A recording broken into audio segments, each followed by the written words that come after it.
নেত্রকোনার আটপাড়া উপজেলার ইটখলা গ্রামে ৮২% জমি নিয়ে দীর্ঘদিন ধরে দুই পক্ষের মাঝে চলছে দ্বন্দ্ব।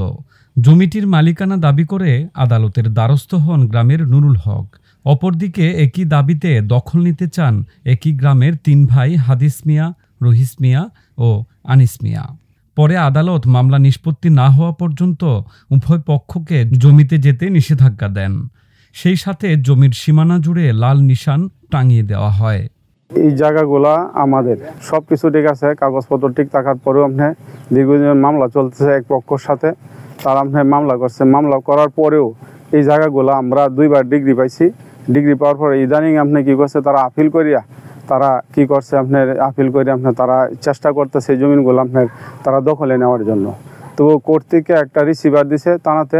এই রিসিভার দেখা গেলো আপনার রিসিভার দেওয়ার পরেও এরা কি করছে, এই জমিনগুলোর মধ্যে রিসিভার ভঙ্গ করে তারা জমিন লাগাইছে, এই মাছ মারছে, সব কিছু তারা করতেছে। এদেরকে সঠিকভাবে বিচার করার জন্য আমরা চাইতেছি।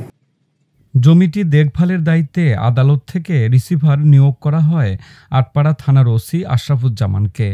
তবে সম্প্রতি লাল নিশান ছিঁড়ে ফেলে দিয়ে ওই জমিতে ধান রোপণ করছেন হাদিস মিয়া, রহিস মিয়া ও আনিস মিয়া।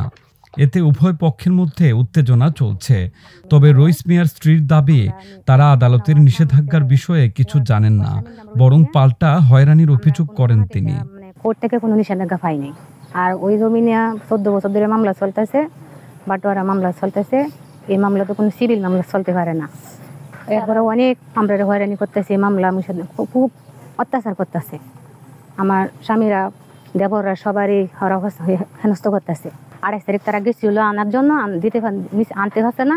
ওটা 11 তারিখ বহাল হয়েছে। তো 11 তারিখের আগে তারা রিসিভার আনিকে বা আমরা তো ওই জায়গায় খুঁজে দেখছি যে কোনো রিসিভার মাইগে মানে অর্ডার নাই। তাহলে তারা তারিখ ছাড়া কিভাবে আনলো? ম্যাজিস্ট্রেটে এমন কোনো সাইন পাইলাম না, কোনো ইয়ে পাইলাম না। আমরা তারা শুধু এমনই করতেছে, হয়রানি করতেছে। আদালত নিষেধাজ্ঞা দিছে এই জমির উপর, আমাদের জন্য নিষেধাজ্ঞা, হ্যাঁ, ও এই দুই পার্টির জন্য নিষেধাজ্ঞা।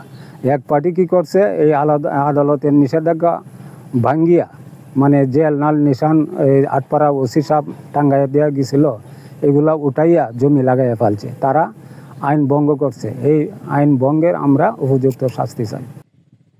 এলাকাবাসী বলছে, বিরোধপূর্ণ জমি আদালতের নিষেধাজ্ঞা অমান্য করে ধান রোপণ করায় সংঘাত হতে পারে।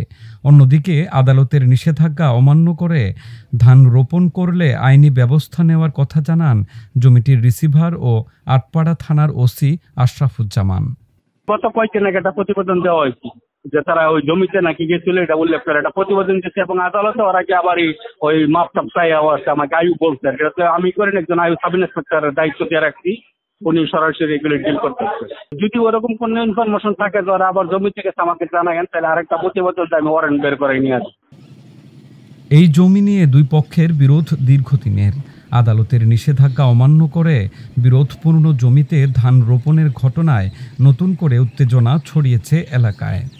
এখন আদালত কি ব্যবস্থা নেয় সেদিকেই তাকিয়ে আছে গ্রামবাসী।